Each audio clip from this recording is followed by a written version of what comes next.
আসসালামু আলাইকুম ওয়া রাহমাতুল্লাহি ওয়া বারাকাতুহু। বন্ধুরা, আমাদের আজকের বিষয় নবী করিম সাল্লাল্লাহু আলাইহি সাল্লামের মেহরাজের সফরের ঘটনা। পুরো ভিডিও জুড়ে আমাদের সাথেই থাকবেন এবং চ্যানেলে নতুন হয়ে থাকলে অবশ্যই চ্যানেলটি সাবস্ক্রাইব করে দেবেন।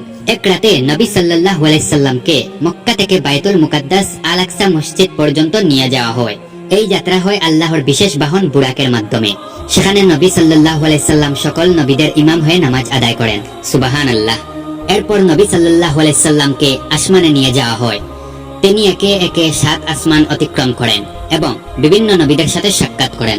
একম আসমানে হযরত আদম আলাইহিস সালাম, দ্বিতীয় আসমানে হযরত ঈসা আলাইহিস সালাম ও হযরত ইয়াহিয়া আলাইহিস সালাম, তৃতীয় আসমানে হযরত ইউসুফ আলাইহিস সালাম, চতুর্থ আসমানে হযরত ইদ্রিস আলাইহিস সালাম, পঞ্চম আসমানে হযরত হারুন আলাইহিস সালাম, ষষ্ঠ আসমানে হযরত মূসা আলাইহিস সালাম এবং সপ্তম আসমানে হযরত ইব্রাহিম আলাইহিস সালামের সাথে সাক্ষাৎ গ্রহণ করেন। এরপর নবী সাল্লাল্লাহু আলাইহি সাল্লাম পৌঁছান সিদরাতুল মুনতাহাতে। সেখানেই আল্লাহ তাআলা নবী সাল্লাল্লাহু আলাইহি সাল্লামকে বিশেষভাবে সম্মানিত করেন। সুবহানাল্লাহ।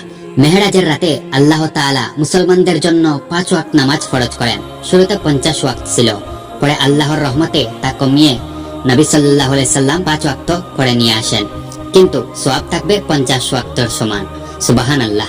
নামাজ মুসলমানদের জন্য সবচেয়ে বড় ইবাদত। আল্লাহর সাথে সম্পর্ক দৃঢ় করার মাধ্যম হচ্ছে নামাজ। কষ্টের পর আল্লাহ অবশ্যই সহজতা দেন। আল্লাহর কুদরতের উপর পূর্ণ বিশ্বাস রাখা জরুরি। পবিত্র তিনি, যিনি তার বান্দাকে রাতে ভ্রমণ করিয়েছেন মসজিদুল হারাম থেকে মসজিদুল আকসা পর্যন্ত। তো এই ছিল আজকের ভিডিওটি ভালো লেগে থাকলে অবশ্যই চ্যানেলটি সাবস্ক্রাইব করে দেবেন। আসসালামু আলাইকুম ওয়া রাহমাতুল্লাহি ওয়া বারাকাতুহু।